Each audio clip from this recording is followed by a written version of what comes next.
ഇല്ലല്ലാഹു അല്ലാഹു അക്ബർ അല്ലാഹു അക്ബർ വലില്ലാഹിൽ ഹംദ്. വർഷവും നടത്താൻ വേണ്ടി നമ്മുടെ സർക്കാരുകൾ ചെലവഴിക്കും.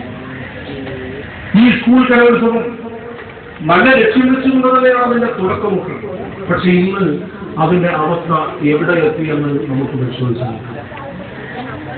സ്കൂൾ കലോത്സവത്തിന്റെ വേദിയിൽ ഏറ്റവും അധികം ആളുകൾ തിങ്ങി നടക്കും നിറഞ്ഞു നിൽക്കുന്ന ഒരു സദസ്സ് പെൺകുട്ടികളുടെ നൃത്ത മത്സരമാണ്. മോഹിനിയാട്ടവും കുച്ചിപ്പിടിയും സംഘനൃത്തങ്ങളും അടങ്ങുന്ന നൃത്തം. മത്സരവേദികളിൽ നമ്മൾ ചെന്നു നോക്കിയാൽ ആയിരക്കണക്കിന് ആളുകൾ ആകാംക്ഷയോടെ അത് കാത്തു നിൽക്കുന്ന ആസ്വാദകരായിട്ട് നിൽക്കുന്നത് നമുക്ക് കാണാൻ കഴിയും. നമ്മൾ ഒന്നുകൂടെ ശ്രദ്ധിച്ചു നോക്കിയാൽ ആ കൂട്ടത്തിൽ കൂടുതലും യുവാക്കളായിരിക്കുന്നുണ്ടാകും. ആ കാണുന്ന യുവാക്കളിൽ അവിടെ ആസ്വാദകരായ ആ ഓഡിയൻസിൽ ഒരു 2-3% ആളുകൾ നൃത്തത്തിന്റെ എല്ലാ ബാലപാഠങ്ങളും അറിയുന്ന ആളുകൾ. അവർ അവതരിപ്പിക്കുന്ന മോഹിനിയാട്ടം എന്ന കലാരൂപത്തിന്റെ അന്തസത്ത ഉൾക്കൊണ്ട ആളുകളായിരിക്കും 1-2% ആളുകൾ. അവർ മുന്നിലിരുന്ന് അതിന്റെ കലാപരമായ ആസ്വാദനം നടത്തുന്നുണ്ടാകും. നൃത്തം അവതരിപ്പിക്കുന്ന കലാകാരി പുരാണങ്ങളിലെയോ മറ്റോ ചരിത്രങ്ങൾ നൃത്തരൂപേണ അവതരിപ്പിക്കുമ്പോൾ അത് ഉൾക്കൊണ്ടുകൊണ്ട് ആസ്വദിച്ചുകൊണ്ട് കലയെ പ്രോത്സാഹിപ്പിക്കുന്നത് ആ കൂട്ടത്തിലുണ്ടാവാം. ഞാൻ അവരെ കുറ്റം പറയുന്നത്. അതേസമയം അവിടെ ആയിരക്കണക്കിന് കണ്ണുകൾ ആ സദസ്സിൽ കൂടിയ ഒരുപാട് ആളുകൾ അവർ ആസ്വദിക്കുന്നത് കലാപ്രകടനം നടത്തുന്ന കലാകാരിയുടെ ആ കലാവിരുദ്ധതയല്ല, അല്ലെങ്കിൽ കഴിവിനെയല്ല, മറിച്ച് അവളുടെ ശരീര സൗന്ദര്യത്തെ വിലയിരുത്തുകയാണ്. അവരുടെ ശരീര സൗന്ദര്യത്തെ വീക്ഷിക്കുകയാണ്. പെൺകുട്ടികൾ അവരുടെ നഗ്നത പ്രകടിപ്പിച്ചുകൊണ്ട് വേദികൾ സുഖാണെന്ന് വിചാരിക്കണോ, ഞങ്ങൾക്ക് ഇവിടെ സുഖാണ് തന്നെയാ ഏതെന്ന് പറഞ്ഞു. സാധാരണ നമ്മളെ പ്രയോഗം അതാണ് പാട്ടായിട്ട് അവതരിപ്പിച്ചു.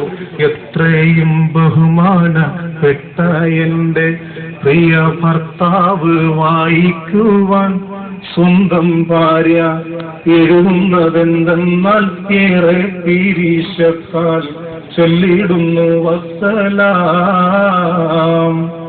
നിങ്ങൾക്കെല്ലാം സുഖമാണവിടെ എന്ന് തന്നെ, നിങ്ങൾക്കെല്ലാം സുഖമാണവിടെ എന്ന് കരുതി സന്തോഷിക്കട്ടെ. വരികൾ നേരെ കിട്ടുന്നില്ല. ഏതായാലും ഇങ്ങനെയുള്ള വരികൾ നാടൻ വർത്താനാണ്, നമ്മൾ സാധാരണ പറയുന്ന സംസാരങ്ങളാണ്. അതിനെ സംഗീതാത്മകമായി അവതരിപ്പിക്കാൻ നിങ്ങൾക്കും സാധിക്കും. നമുക്കും അങ്ങനെ പലതും മനസ്സിനുള്ളിൽ പറയാനുണ്ട്. അതൊക്കെ ഇങ്ങനെ അവതരിപ്പിമായി അടയിരുന്നതിനും ചൂടുമാത്രം മതി, എവിടെയുണ്ടായിരുന്നറിയിക്കാൻ ഒരു വെറും തൂവൽ താഴെ മതി. ഇതിലുമേറെ ലളിതമായെങ്ങനെ കിളികളാവിഷ്കരിക്കുന്നു ജീവനെ. അപ്പൊ ഇത്ര ലളിതമായിട്ടാണ് കിളികൾ തന്റെ ജീവിതത്തെ ഇവിടെ അടയാളപ്പെടുത്തുന്നത്. മനുഷ്യരായ നമുക്കും അതിന് സാധിക്കും.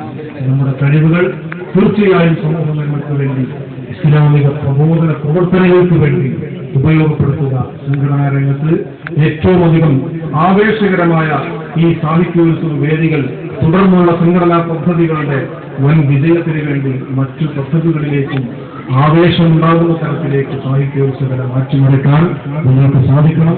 സർവശക്തനായ അല്ലാഹു തൗഫീഖ് നൽകുമാറാകട്ടെ. ആത്മാർത്ഥമായി പ്രാർത്ഥിച്ചുകൊണ്ട് നിർവഹിക്കുന്ന പരിശുദ്ധ വാചകത്താൻ ഈ പരിപാടി ഉദ്ഘാടനം ചെയ്തുകൊണ്ട് ഞാൻ അവസാനിപ്പിക്കുന്നു. തിന്മയ്ക്കെതിരെ, അധാർമികതയ്ക്കെതിരെ